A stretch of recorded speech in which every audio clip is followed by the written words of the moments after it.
हर travel video का अंत एक खूबसूरत मंजिल पर होता है, लेकिन मेरी इस कहानी का अंत मंजिल तक पहुंचने से पहले ही हो गया। मैं भारत के उत्तर प्रदेश के एक छोटे से शहर बहराइच से निकला था, नेपाल के सबसे शांत और सबसे कम एक्सप्लोर किए गए इलाके में से एक खप्तर तक पहुंचने के लिए। हज़ारों किलोमीटर का सफ़र, अनगिनत मोड़, बारिश, कीचड़ और उम्मीद, सब कुछ मेरे साथ था। लेकिन पहाड़ों ने उस दिन मुझे मंजिल नहीं, एक सबक दिया।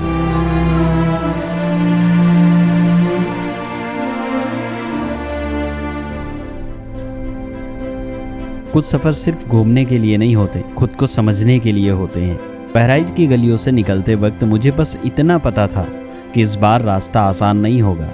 टाइम हो रहा है लगभग 8:08, लगभग 9 बज रहा है। सो अभी निकल चुके हैं घर से, और जो डेस्टिनेशन आज हम कवर करेंगे एक दिन में वो अप्रॉक्स 200 किलोमीटर के करीब रहेगी। सो हेलो दोस्तों, कैसे हो? आई होप आप सारे अच्छे होंगे। सो अपनी बाइक हो चुकी है एकदम रेडी, और हम निकल रहे हैं नेपाल की बहुत ही खूबसूरत जगह। पिछली वीडियो में आपने बहुत सारा प्यार सपोर्ट दिया, और उम्मीद है कि आप भी इस वीडियो को बहुत ही ज़्यादा सपोर्ट करेंगे। ऐसे हम जगह को कवर करके एक पूरी लिस्ट बना रहे हैं जहां अभी इंडियन बाइकर ने अच्छे से एक्सप्लोर नहीं किया है, और नेपाल की बहुत सारी जगह है जो अभी भी अनटच्ड है एकदम और अननोन है। तो हम कोशिश कर रहे हैं कि ऐसी पूरी एक डॉक्यूमेंट्री बनाएं आप लोगों के लिए, तो स्टे ट्यून।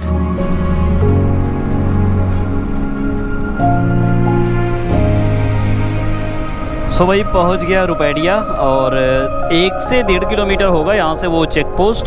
सो भाई India side border crossing complete हो गई, डॉक्यूमेंट में डीएल दिखाया, काम हो गया। ये है अपना दरवाज़ा, मैत्री द्वार, भारत नेपाल राष्ट्र। ये रुपैडिया साइड वाला है। अभी नेपाल में भी पूरा चेक कराना पड़ेगा भाई, जो इनका प्रोसीजर है उसे फॉलो करना चाहिए, और अच्छे के लिए चेक होता है। सो मुझे अच्छा लगता है। सो काफ़ी ज़्यादा टाइम के बाद, लगभग 1 से 1.5 घंटा इंतज़ार करने के बाद ये बन गया है। अगर आप आ रहे हो बॉर्डर पे तो एक बात हमेशा याद रखना कि ऑनलाइन कराना मत भूलना। बगैर ऑनलाइन यहाँ पर कुछ एक्सेप्ट नहीं होगा, फिर उसमें आपका टाइम वेस्ट होगा। सो इंस्टाग्राम पे मुझे फॉलो करना, वहाँ एक नंबर में मेंशन कर दूँगा। अगर रुपैडिया बॉर्डर आ रहे हो तो वो बंदा आपकी हेल्प करेगा ऑनलाइन करने में। बाकी 200 रुपये नेपाली लगता है एक दिन का, और बन गया है ये 6 दिन का भंसार। और बता रहे हैं कि रोड टैक्स परमिट लेना पड़ेगा। हाँ, मैंने काउंटर पे पूछा, बोल रहे हैं लगता है, तो उसे भी आगे देखते हैं लगता है कि नहीं। नेपाल की खूबसूरती सिर्फ उनके पहाड़ नहीं, बल्कि वो मुस्कुराते हुए लोग हैं। छोटे छोटे गांव और वो रास्ते जहां हर मोड़ पर नया नज़ारा इंतज़ार करता है। सो ये है छिंछू। अब इसका जो नेक्स्ट स्टॉप है वो होगा सुरखेत, देन गुरासे, और देन फिर रात हो जाएगी। उसके आगे नहीं जाने वाला मैं। वाओ, पहाड़ों के बीच ऐसी राइड, मतलब दिल खुश होने वाली बात है। दिल जितनी भी तारीफ़ करे कम है, क्योंकि अल्लाह ताला ने ये दुनिया बहुत खूबसूरत बनाई है, बहुत खूबसूरत बनाई है। जब हम निकलेंगे, देखेंगे, एक्सप्लोर करेंगे, लोगों से मिलेंगे, तब हमें पता चलेगा कि वाकई में this world is most beautiful. ये है भेरी गंगा पुल, और ये लास्ट ब्रिज पड़ता है। इसके बाद डायरेक्ट सुरखेत पड़ेगा। और पहले हम कभी आते थे, देखते थे ना, ये नदी एकदम खाली हुआ करती थी, लेकिन आज इसमें इतना पानी है, इससे ये पता लग रहा है ना कि आगे खूब तगड़ी बारिश हो रही है, क्योंकि ये जो सारा पानी है सब उधरी से आ रहा है। और इसका बहाव देखो, काफ़ी ज़्यादा ख़तरनाक है। अगर कोई इसमें छूटा तो समझ लो वो ख़त्म हो गया। सो पहले यहाँ पर फ्लैग वगैरह लगे थे तो बहुत अच्छा लगता था, लेकिन अब वक्त के साथ शायद सब पुराना हो गया है। नेपाल में सफ़र करते हुए एक शहर ऐसा आता है जिसे ज़्यादातर लोग सिर्फ रास्ता समझकर पार कर जाते हैं, लेकिन अगर इस शहर की अहमियत समझो तो यही जगह पूरे पश्चिमी नेपाल का दिल है।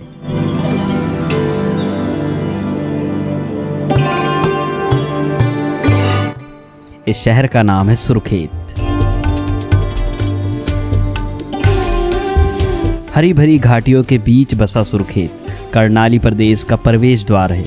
यही वो शहर है जहां से नेपाल की भीड़ धीरे धीरे पीछे छूटने लगती है, और शुरू होता है एक ऐसा सफ़र जहाँ सड़कें कम और कहानियाँ ज़्यादा मिलती हैं। यहीं से रास्ते खुलते हैं रारा झील की ओर, डोलपा की ओर, जुमला की ओर और हमारे सफ़र की मंजिल खप्तड़ की ओर। सुर्खेत सिर्फ एक शहर नहीं बल्कि उन यात्रियों की आखिरी बड़ी तैयारी है जो नेपाल के सबसे दूर बसे पहाड़ों की तरफ निकलते हैं। ज़िंदगी में फ़र्स्ट टाइम मैंने बाइक यहीं चलाई थी पहाड़ों के ऊपर। फिर मेरा एक दोस्त है, उसने बाइक मुझसे ले ली थी, बोला था कि भाई तुम्हारे बस की बात नहीं है, रहने दो। सुर्खेत को पीछे छोड़ते ही सड़क का हर मोड़ बदलने लगा। अब हम बढ़ रहे थे गुरासे की तरफ, एक ऐसा रास्ता जिसे नेपाल की सबसे खूबसूरत पहाड़ी सड़कों में गिना जाता है। जैसे जैसे ऊंचाई बढ़ रही थी वैसे वैसे हवा ठंडी होती जा रही थी, जंगल घने होने लगे और हर मोड़ पर लगता था जैसे प्रकृति ने खुद कोई नई तस्वीर बना दी हो। लेकिन आज का सफ़र गुरासे तक नहीं था।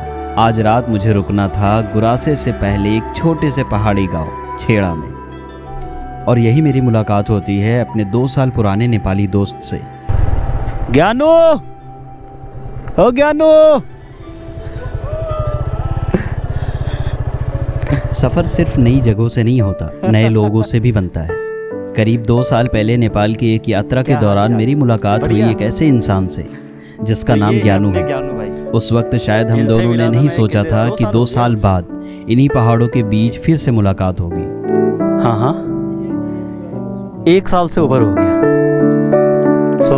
इन्हीं के हॉस्टल में मैं रुका था ऊपर। इस बार मैं उसके गांव छेड़ा पहुंचा और यकीन मानिए ऐसा लगा जैसे किसी दोस्त के घर नहीं अपने ही घर आ गया हूँ। इधर से कितना होगा अभी किलोमीटर खप्तड़? सबसे दिलचस्प बात तब हुई जब ज्ञानू ने मेरे पूरे आगे के सफ़र का नक्शा मोबाइल पर नहीं बल्कि एक साधारण से कागज पर अपने हाथों से बना दिया। कौन सा मोड़ लेना है, कहाँ सड़क खराब मिलेगी, कहाँ बारिश से सावधान रहना है और कहाँ रुकना बेहतर होगा। उस कागज पर सिर्फ रास्ते नहीं बने थे, उसमें एक दोस्त की चिंता और उसके भरोसे की लकीर भी थी। शायद यही वजह है कि मुझे सफ़र सिर्फ जगहों के लिए नहीं बल्कि ऐसे लोगों के लिए भी पसंद है जो बिना किसी मतलब के आपकी यात्रा का हिस्सा बन जाते हैं। तो ये पूरा मैप डिज़ाइन करके दे दिया, उस पर अपना नंबर भी लिख दिया इन्होंने कि कुछ नक्शे मोबाइल में मिल जाते हैं और कुछ अच्छे लोगों के दिल से बनकर हाथों में आते हैं। और ये भी है कि अगर भूल जाओ तो इस पर्चे को दिखाओ, कोई भी होगा आपको रास्ता बताएगा। तो बहुत बहुत शुक्रिया ज्ञानू भाई। तो आज मैं फिर से स्टे कर रहा हूँ इन्हीं के ऊपर होम स्टे में। सो देखते हैं कल की मॉर्निंग कैसी होती है। बाकी रात में हम लोग घूमेंगे भी बढ़िया से, है ना?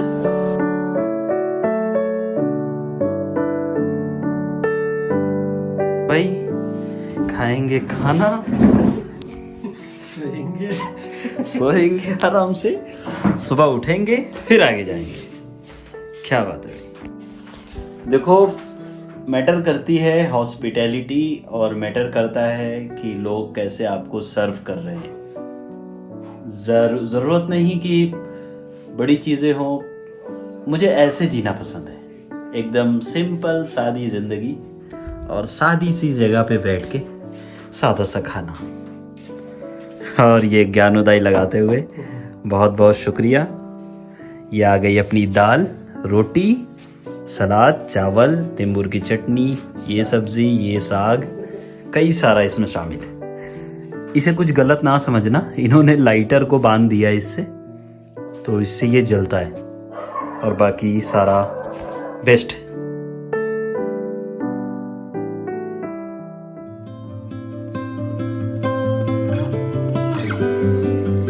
पहाड़ों में सुबह अलार्म से नहीं प्रकृति की आवाज़ों से होती है। छेड़ा गांव की ये सुबह किसी तस्वीर से कम नहीं थी। ठंडी हवा, बादलों की चादर और धीरे धीरे जागता हुआ एक छोटा सा पहाड़ी गांव। पहाड़ों में लोग अक्सर कहते हैं रास्ते खत्म हो सकते हैं लेकिन रिश्ते नहीं।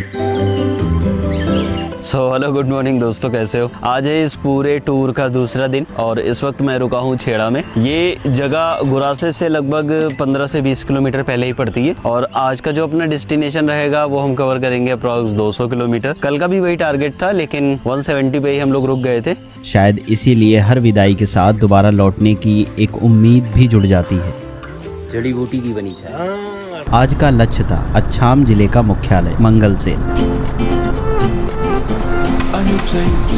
लेकिन इन पहाड़ों में दूरी किलोमीटर से नहीं, समय और धैर्य से तय होती है।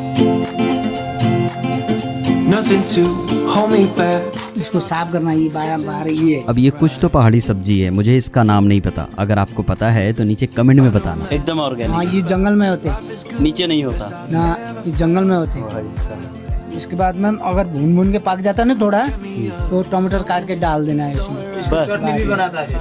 अब सुबह से हम दोनों ने कुछ खाया नहीं था, भूख भी बहुत तेज लगी थी, तो सोचा कुछ खा के फिर आगे निकलते हैं, क्योंकि अभी सफ़र बहुत लंबा चलने वाला है। ये है दह लेक, ये है दह लेक। जैसे जैसे सफ़र आगे बढ़ रहा था, सड़कें और संकरी होती जा रही थी, लेकिन हर मोड़ पिछले मोड़ से ज़्यादा खूबसूरत था। नेपाल के इन पहाड़ों में जल्दी पहुंचने की कोई होड़ नहीं होती, क्योंकि यहाँ मंजिल से ज़्यादा रास्ते खूबसूरत होते हैं।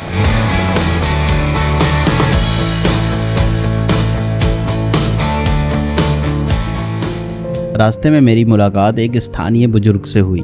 नाम क्या आपका? मेरा नाम धन धन बहादुर। आप धन भी है आपके पास और आप बहादुर भी है। दोनों चीज है। धन कुछ बहादुर तो आप रह नहीं गए, अब उम्र हो गई, धन भी नहीं है और धन भी खत्म हो गया। धन तो पहले से भी नहीं था, गरीब था ना, पहले से नहीं था। कुछ मिनटों की बातचीत थी, लेकिन उनकी बातों में वर्षों का अनुभव छिपा था। उन्होंने मुस्कुरा कर कहा, पहाड़ में चलने वाला इंसान जल्दी नहीं, समझदारी सीखता है। उनकी बात शायद कुछ सेकंड की थी, लेकिन उसका मतलब पूरे सफर के साथ चलने वाला था।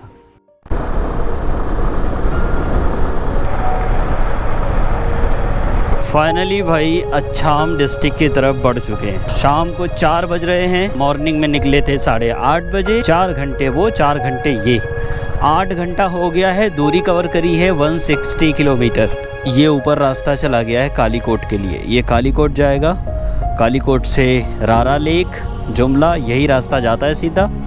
ऊपर चढ़ के आगे और भी ज़्यादा टफ चढ़ाई हो जाती है, क्योंकि ये रोड बहुत पतला है। और ये जो रास्ता है ये जाएगा आपका अछम और बाजुरा की तरफ। तो ये मेरे पीछे जो आप ब्रिज देख रहे हो, इसी ब्रिज का इंतजार हम लोग जब से मॉर्निंग से निकले थे तब से कर रहे हैं। मेरे सामने था कर्णाली नदी पर बना ये पुल, जो सुदूर पश्चिम के अछाम और कर्णाली प्रदेश के दह लेक जिले को जोड़ता है। कभी इसी नदी को पार करना बेहद कठिन था, लेकिन आज ये पुल हजारों लोगों की जिंदगी और सफर को आसान बनाता है। ये देखो आप, बहुत ही खूबसूरत। पुल के बीच खड़े होकर जब मैंने नीचे बहती कर्णाली को देखा, तो एहसास हुआ कि प्रकृति कितनी विशाल है और हम उसके सामने कितने छोटे।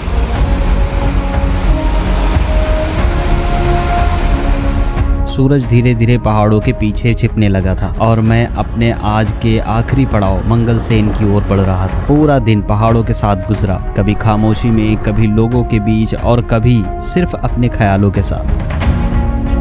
आखिरकार शाम होते होते मैं पहुंच चुका था मंगलसेन। भाई मंगलसेन में आपका स्वागत, वेलकम टू मंगलसेन। एक छोटा सा टाउन है।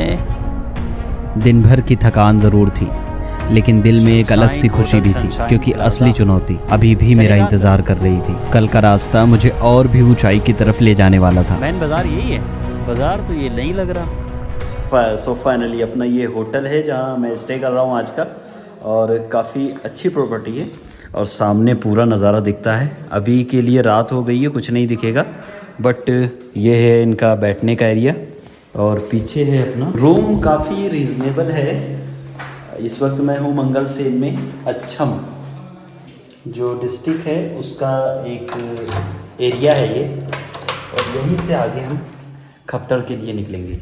सो ये रहा अपना रूम। 2 बेडरूम है, 2 बेड हैं इसमें, स्पंज वाले, और अपना वो कबर्ड हो गया। इधर लेटरिन बाथरूम है अटैच्ड, और अपना सामान यहाँ रखा है चार्जिंग के लिए। कई सारे सॉकेट यहाँ पर अवेलेबल है। इसका प्राइस है मात्र 1500 रुपये नेपाली। सो ठीक है, चलेगा यार। इतनी अच्छी जगह पे अच्छी प्रॉपर्टी मिलना थोड़ा सा मुश्किल है। अभी क्या है कि खाने का इनका जो प्राइस है 290 रुपीज़ इंडियन पर पर्सन, भरपेट वेज थाली लगवाया है मैंने। सो ये है अपना खाना भाई। ये यहाँ का देसी ये जो हम लोगों ने वीडियो बनाया था सब्जी की है, ये वही है। तो ये देसी राइस है ना इधर का? ऑर्गेनिक राइस ठीक ही है, ट्राई करते हैं, फिर देखते हैं इसका टेस्ट कैसा। मैं पहुंच चुका हूं अच्छाम के मंगल सेन में, लेकिन अगर आप सोच रहे हैं कि सफ़र मुश्किल था तो यकीन मानिए असली सफ़र अभी शुरू भी नहीं हुआ है। कल सड़कें ख़त्म हो जाएंगी, मेरी बाइक यहीं रुक जाएगी और उसके बाद सिर्फ मैं, घना जंगल, लगातार चढ़ाई और नेपाल का बदलता हुआ मौसम। खप्तर तक पहुंचने के लिए सिर्फ ताकत नहीं, किस्मत भी होनी चाहिए। लेकिन उस दिन पहाड़ों ने मेरे लिए कुछ और ही तय कर रखा था। कभी कभी मंजिल से सिर्फ कुछ कदम पहले पूरी कहानी बदल जाती है।